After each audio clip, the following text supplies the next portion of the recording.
você deve ter uma percepção muito diferente do que a maioria das pessoas tem sobre desafios. O que é um desafio pro Pedro? É e não é, porque muita gente fala isso. Ah, Pedro, ó, tudo já passou, agora você deve estar achando isso aqui, você vai tirar de letra. Não, ainda é difícil, como para qualquer um. Acontece que eu acho que passando por tudo isso, é, desde que eu não esqueça de tudo que eu passei, porque é importante eu lembrar de tudo que eu passei, para você ressignificar os problemas de agora, Sim. né? Ah, eu acho que o que me traz é mais um entendimento, uma experiência muito bruta que ressignifica, né, as vivências atuais.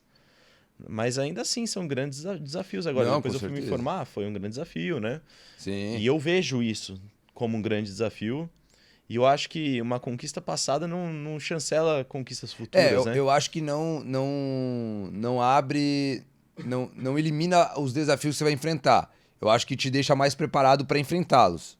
Talvez essa seja a denominação certa, né? A descrição certa do. É, eu acho que existe uma universalidade, algo em comum entre você superar. Ou seja, existe uma linguagem comum de uma superação, né? Então, a minha história pode inspirar outros que não necessariamente são amputados. Na minha Mas que palestra vê lá, ali uma ninguém é força amputado. que precisa Mas para. entendendo que consegue relacionar pontos em comum. Então, com certeza, essa história toda me preparou mentalmente. Eu acho que me deu, por exemplo, hoje na empresa. Depois eu posso falar sobre a empresa. Mas, ou empreendendo, eu tenho uma inteligência emocional que com certeza foi construída de toda essa experiência, eu acho, Sim. né? Aham.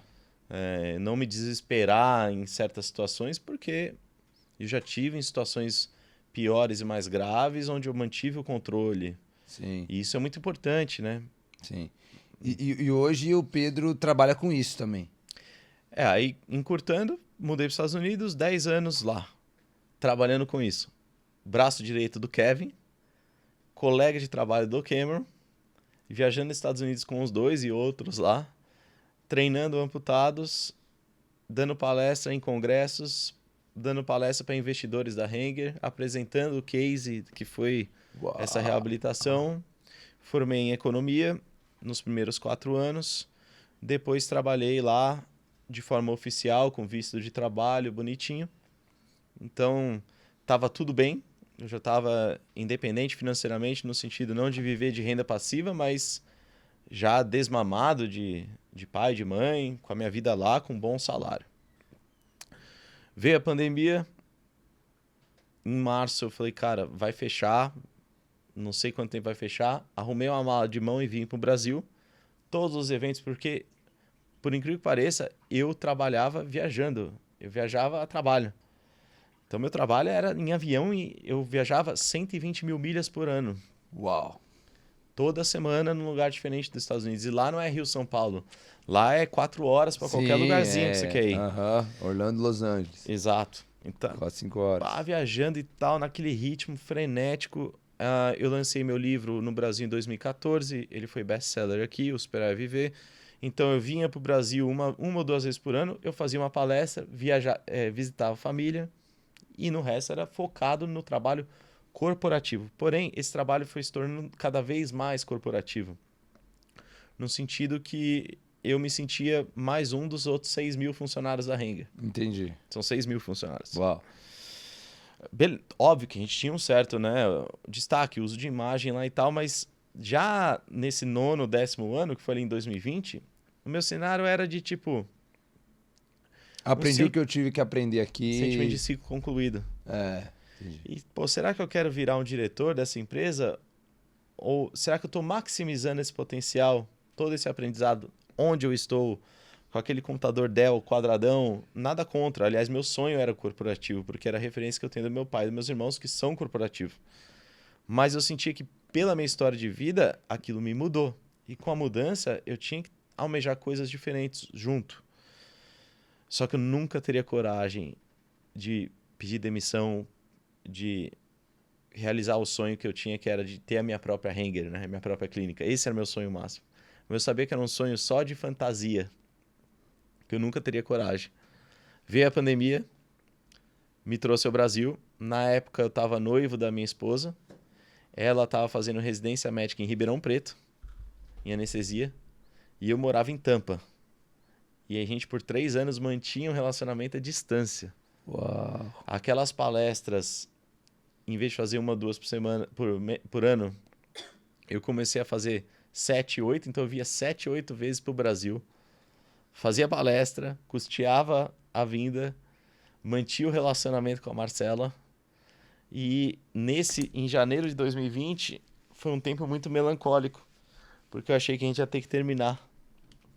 Porque ela se formou na residência, ela não podia ser médica nos Estados Unidos, ela não falava muito inglês, não tinha intenção de ir para os Estados Unidos, e eu não tinha a mínima condição de voltar ao Brasil.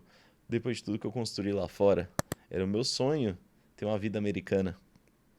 Então eu não tinha na minha cabeça uma resposta para como eu manteria. O que eu fiz?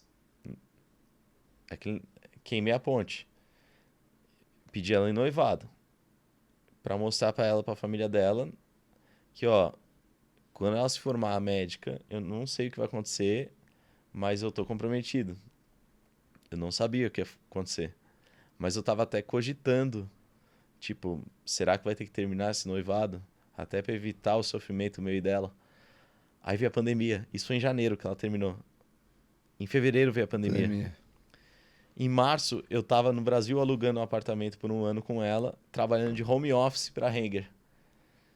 E depois que passou a primeira onda, continuou fechado lá, eles falaram, ó, pode continuar no Brasil. O legal é que eu tava ganhando em dólar, gastando em real. Mas eu sabia que a minha atividade era presencial. Era viajando, não dava. E a gente tava vivendo uma lua de mel, morando junto. Uma fantasia que sabia que a qualquer momento poderia acabar, eles me chamaram de volta. Nesse intervalo, eu identifiquei um gap de mercado na área de prótese no Brasil. Eu falei, peraí, o que tá tendo aqui é diferente do que tem lá. Principalmente do que a gente tem na Hanger lá. Desse treinamento em conjunto, várias ideias novas que eu tinha e que, por coincidência, 2 anos antes eu tinha feito uma matéria lá de empreendedorismo na faculdade, onde eu fiz um business plan de uma clínica com várias ideias inovadoras, até para os Estados Unidos na época, porque o que eu mais fazia era visitar a clínica. Então eu fui catando o que tinha boa. Somando tudo que... E principalmente rejeitando o que eu não acreditava. Tipo aquela clínica que parece uma clínica médica, com revista caras na recepção, com sala A, B e C, onde cada família amputado fica numa sala e não tá junto. Sim. Sendo que virou o jogo para mim foi estar junto, né? Toda essa história que eu contei. Participar de um ambiente. Junto com meus colegas, né? Que validavam que compartilham da mesma dor, né?